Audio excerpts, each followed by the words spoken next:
Segara dari 10 MIPA 1, nomor absen 7. Saya Angga Brilianto dari 10 MIPA 1, nomor absen 3. Saya Christian Pratibus Tenaga dari 10 MIPA 1, nomor absen 8. Saya Sonata Samarika Simbolon, 10 MIPA 1, absen 35. Saya Nadia Salinahari, 10 MIPA 1, absen 22. Saya Nadia Samadani dari 10 MIPA 1, nomor absen 24.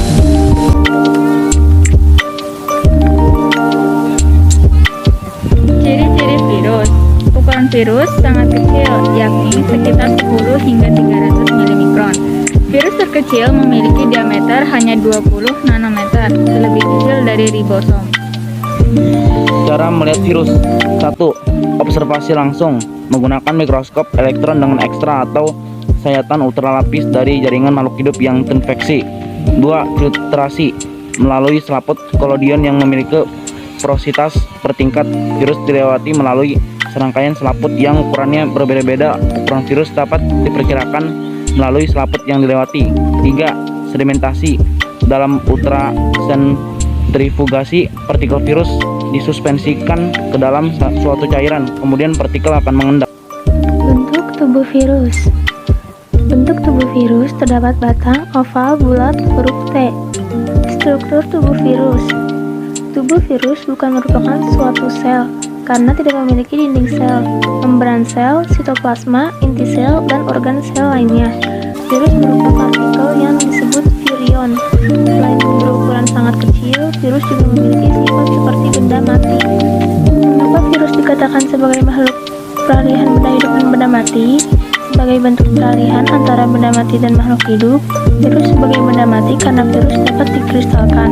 Virus sebagai makhluk hidup karena virus mempunyai materi genik berupa DNA dan RNA, serta virus dapat melakukan reproduksi di dalam tubuh inangnya yang berupa makhluk hidup. Bagian tubuh virus.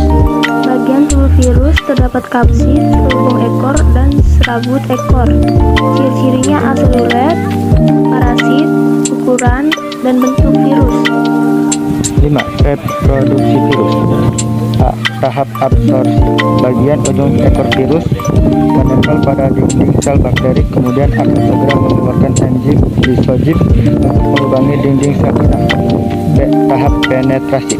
DNA atau RNA virus masuk ke dalam sel inang melalui penambatan lempeng ujung, kontraksi, dan penusukan pasak. C. Tahap sintesis atau replikasi atau eklivasi. Proses yang terjadi pada tahap ini adalah penghancuran DNA sel inang. Setelah proses ini berhasil, DNA bakteri kemudian diganti oleh DNA atau RNA virus. D. Tahap perakitan. Perakitan tubuh virus yang masih terpisah-pisah menjadi virus yang utuh. Selain itu, kapsid utuh yang terbentuk juga kemudian diisi oleh DNA atau RNA sebagai berhasil menciptakan virus baru. Tahap lisis atau litik. Enzim lisozim juga membuat dinding sel mengalami perpecahan di akhir fase reproduksi virus. Pecahnya dinding sel kemudian diikuti oleh pelepasan virus-virus baru. Lisogenik. A. Tahap absorpsi. Bagian ujung ekor virus reseptor menempel pada dinding sel bakteri, kemudian akan segera mengeluarkan enzim lisozim untuk melubangi dinding sel inang. B. Tahap penetrasi. DNA atau RNA virus masuk ke dalam sel inang melalui penambatan lempeng ujung, kontraksi, dan penusukan asap. C. Tahap penggabungan. Tahap penggabungan terjadi ketika inang yang virus tempati kuat sehingga virus tidak bisa mengambil alih ke kendali. D. Tahap pembelahan. Sel inang dan profag ikut membelah sehingga setiap sel inang mengandung profag.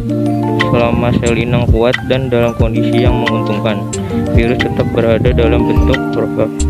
Bila sel inang lemah atau dalam keadaan yang tidak menguntungkan, virus akan langsung memisahkan diri. Tahap sintesis atau replikasi atau eklivase. Proses yang terjadi pada tahap ini adalah penghancuran DNA sel inang. Setelah proses ini berhasil, DNA bakteri kemudian digantikan oleh DNA atau RNA virus. F. Tahap perakitan. Perakitan tubuh virus yang masih bisa menjadi virus yang utuh. Selain itu, kapsid utuh yang terbentuk juga kemudian diisi oleh DNA atau RNA sehingga berhasil menciptakan virus baru. Oke, tahap lisis atau litik.